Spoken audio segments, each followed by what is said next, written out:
Congress party Rajshekhar Reddy के खिलाफ कभी कुछ नहीं कर सकती है। కాంగ్రెస్ పార్టీ రాజశేఖర్ రెడ్డి గారి యొక్క ఆలోచనలకు వ్యతిరేకంగా ఎప్పుడూ ప్రవర్తించదు। ये जो सीबीआई का मामला था ये बिल्कुल गलत था ఏదైతే సిబిఐ యొక్క విషయం ఉందో అది పూర్తిగా అబద్ధము। और इसकी सच्चाई आज आपके सामने है। దాని యొక్క నిజం ఈ రోజు మీ ముందు ఉన్నది।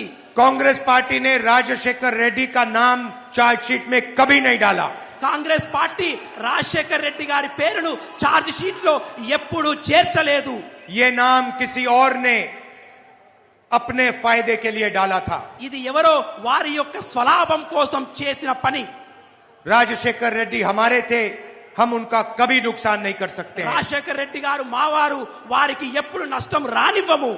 और आज राजशेखर रेड्डी की बेटी मेरी बहन यहां आपके सामने खड़ी है। ఈ రోజు రాజశేఖర్ రెడ్డి బిడ్డ నా చెల్లెలు మీ ముందు నిలబడింది। गाड़ी में मैंने इनसे कहा कि आपको हिंदुस्तान की लोकसभा में आना पड़ेगा। నేను కారులో వస్తుంటే నా చెల్లెమ్మతో చెప్పాను, భారతదేశం పార్లమెంటులో మీరు తప్పకుండా ఉండాలని।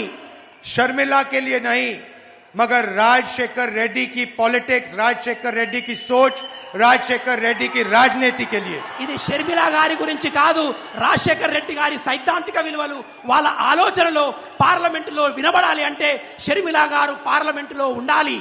मैंने हिंदुस्तान की किसी कॉन्स्टिट्यूएंसी में वायदा नहीं मांगा है। నేను ఇంతవరకు భారతదేశంలో ఉన్నటువంటి ఏ ఒక్క పార్లమెంట్ లో కూడా వాగ్దానం అడగలేదు। बट ये शर्मिला मेरी बहन है और मैं आपसे वायदा मांग रहा हूं। కానీ షర్మిల నా చెల్లెలు మీ అందరితోని వాగ్దానం అడుగుతున్నాను। आंध्र प्रदेश की जनता से, कडपा की जनता से वायदा मांग रहा हूं। ఆంధ్రప్రదేశ్ ప్రజల నుండి నేను వాగ్దానాన్ని అడుగుతున్నాను। इनको आप लोकसभा में भेजिए। మీరందరూ షర్మిల చెల్లెమ్మను లోక్సభకు పంపించండి। ये वायदा आप मुझे करिए మీరందరూ నాకు ఈ వాగ్దానం చేయాలి।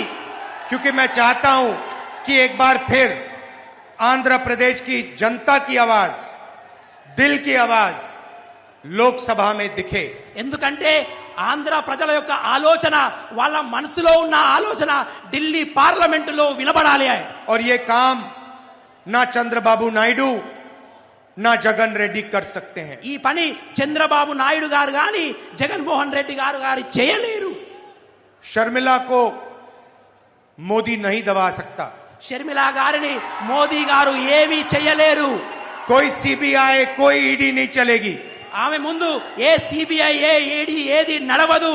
इसीलिए मैं चाहता हूं कि आप मुझे वायदा करें कि हम सब मिलकर शर्मिला को लोकसभा में डालेंगे।